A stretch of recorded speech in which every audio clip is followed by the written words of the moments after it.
So this is going to be a quick start part 2 to my paths. I've already got my towing already drawn out, and I'll show you that real quick.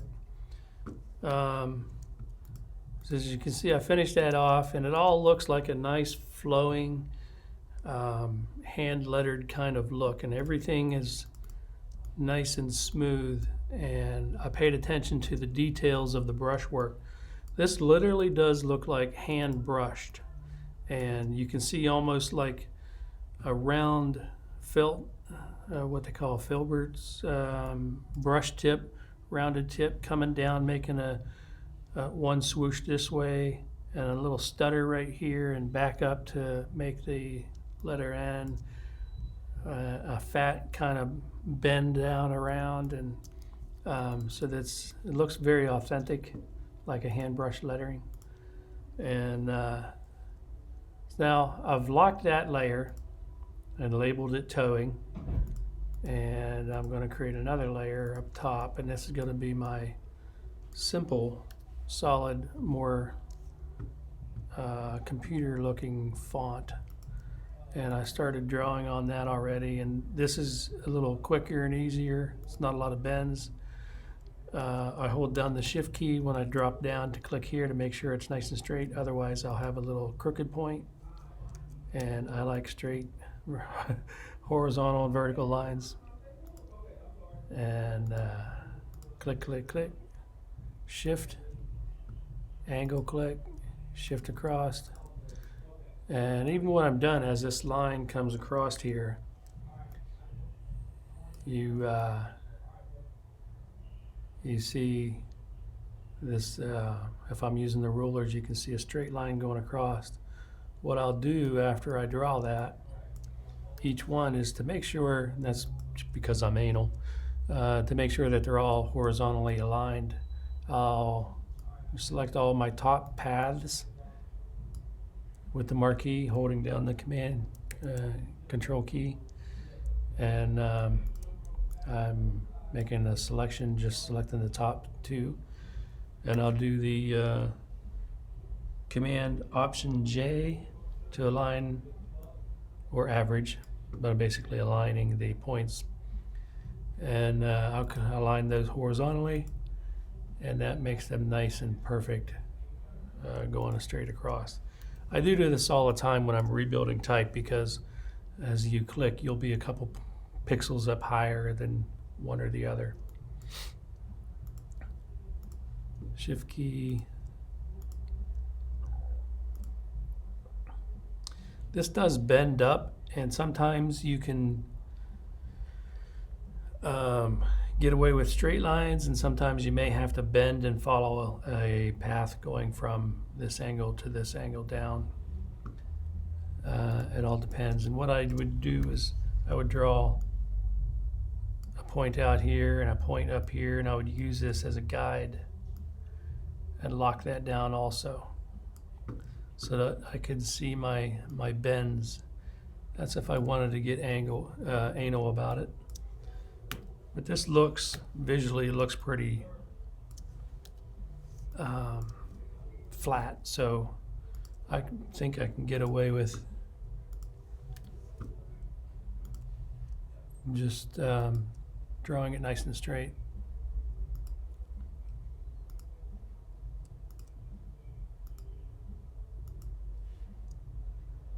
Shift click, release, release, release, shift click. And even if I'm not following that template right away, I'm clicking with the shift key anyway, because I know that's more accurate. There's a thing that some people do like this. They may come up here and draw this. There's two ways of doing it. You can draw that so that you get the correct angle from here to here. Because if I just click there, come down and draw this one, and then come up and click and click and click, and then my angle may not be as exact. So I could draw from like lock that down, click here and click here, and then if you look, you can see they're just not 100% accurate. So there's a number of ways of handling that. It depends on how anal you want to get, but sometimes I get pretty anal, and that's kind of why I get paid to do it and somebody else doesn't. Sometimes it's all about the details. By the way, you can select multiple points and delete them all at one time.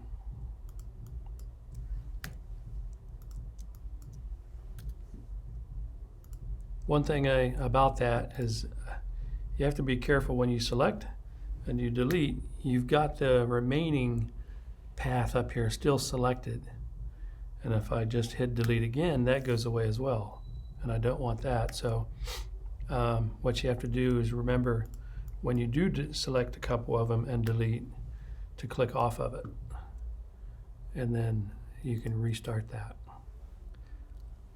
So I'm clicking this point to this point, and then it'll be a much more accurate angle. Drawing those two over again.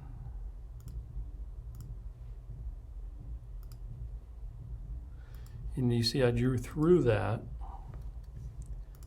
and to follow the template more, I can pull that up a little bit and this one up a little bit. And then what I can do is, while this one is selected, I can hover over top of it and add a point right as it crosses, and add a point as it crosses. And then select these two, holding down the shift key. Now I'm selecting the other one, and delete those. Now I'm going to lock this bottom piece. I just held down the command key, drug over top of it to activate it, and now I'm locking it. Selecting this one, clicking on it, right where it crosses. And I'm clicking a point in the center just to delete right from the middle. Okay, so now I've unlocked both of those, and I'm selecting both of these and typing in Command J. That's join. Command J, join. If you blow up, you can see one is overlapping the other a little bit. And I can view in keyline, come back and bring that down.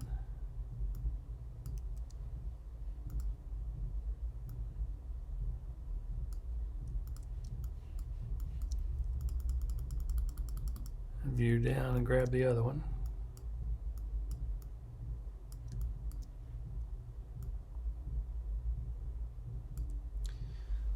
And then I can click on minus. As you just drag over the top of that point slowly, you see that changes. I can add a point here, or I could subtract over one that's already existing. Now that is a more accurate path continuing. Depends on how you want to do it. Just another way of skinning that cat, I guess. Another thing that people do quickly is they'll grab one that's already been done and come over and hold down the shift key and drag it straight over. You can release that, and you can then highlight these 2 points and this point and drag it up. And I hold down the shift key because shift is going to lock the drag up straight up and horizontally. You can pull out of it and pull at angles. You see it drags it horizontally down there at the bottom. But I'm pulling straight up, releasing, and I'm going to drag that over. Click another point, drag that point, and you can click and drag all the points you want. That's got a nice little bend to it, so I'm going to be building that.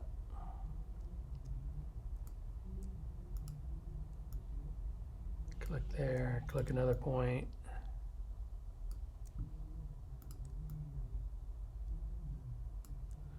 Now how would I do this? View up, I've already got a point there, so I click on it with the Option key, and now I'm dragging out and I'm getting my new handles. So I'm going to bend that one down, and then I'm just going to use the Command key or Control key and drag the top one up, holding down the Shift key.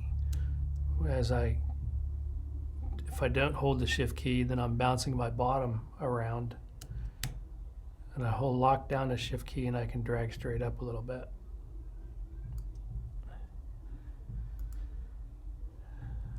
I'll leave that alone.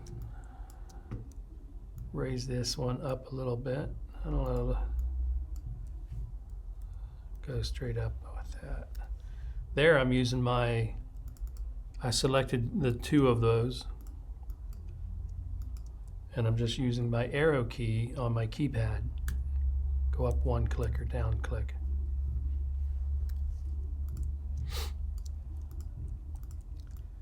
This is a tad fatter, and you'll see that on some letters. They're not all uniform. If you're to make them all uniform, that's actually a mistake. You know, the letter E may be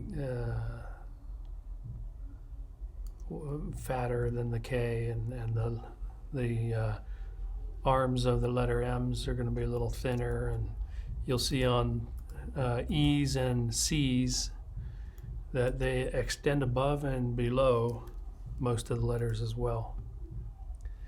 And then here I can click a point and leave that there, and then get rid of this one and click, and I can drag over there and use that point, or I can Option click on it to restart. Shift key straight down, over. I'm going to come up with a little bit of a bend, holding down the Shift key and dragging in some arms out. Click, click, and click. Select both of these at the top. Option Command J, horizontal. Make sure that they're aligned nice and properly.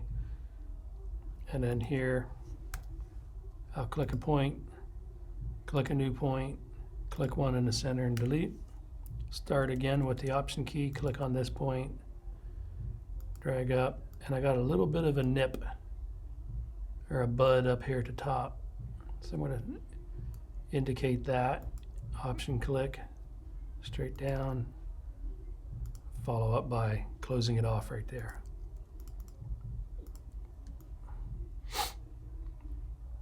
And then now I can select those and go to my swatches, type in X to switch back and forth between fill and stroke. I want the fill, I'm going to fill it with, let's say, yellow. It'll be white later on, but for now, take the stroke off, so I don't need that. And basically that's drawing that. Now what I'm going to do with that is try to make my outline. So something about strokes and outlines is you don't always want to just take your, let's say, the yellow element that you just drew and stroke it with another color. Now I want to stroke it with red just so we can see it. And then you can stroke it to the outside or the inside. I'm going to stroke it to the outside. And see how these bends are round, so I'm going to round mine.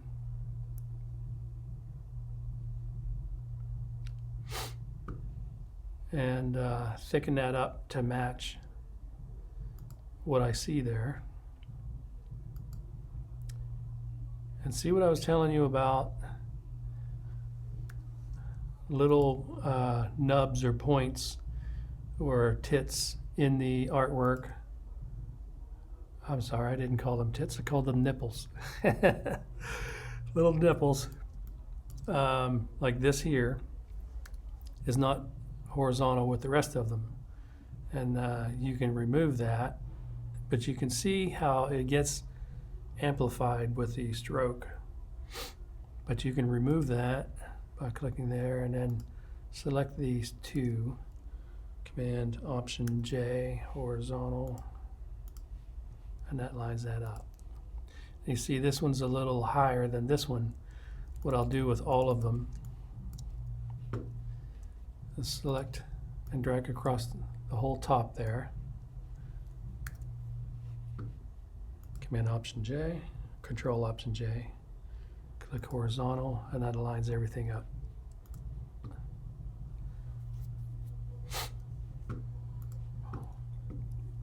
This stroke overlaps it a little bit. I can take it back one and send it to the back a little bit.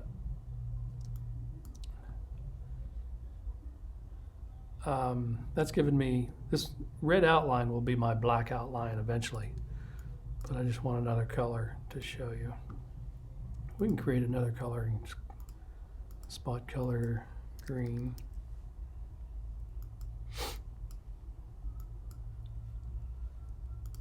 And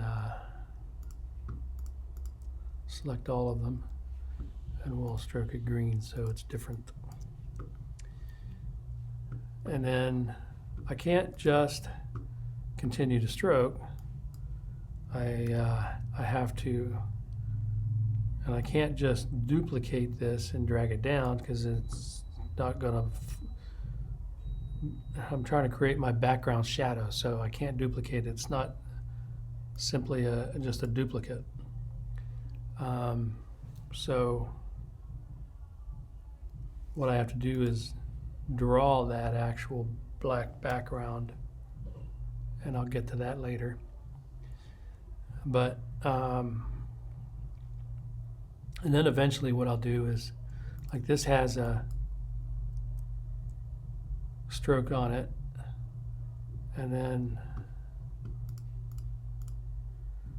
I'll copy and paste that in the back, and I'll stroke that a different color.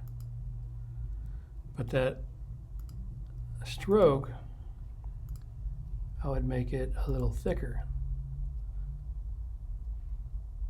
so that you see that red stroke out there. And then I would have another one behind that, and that's with a white fill and a white stroke, and I'll stroke that one a little bit more also. And this is what we're going to end up with eventually.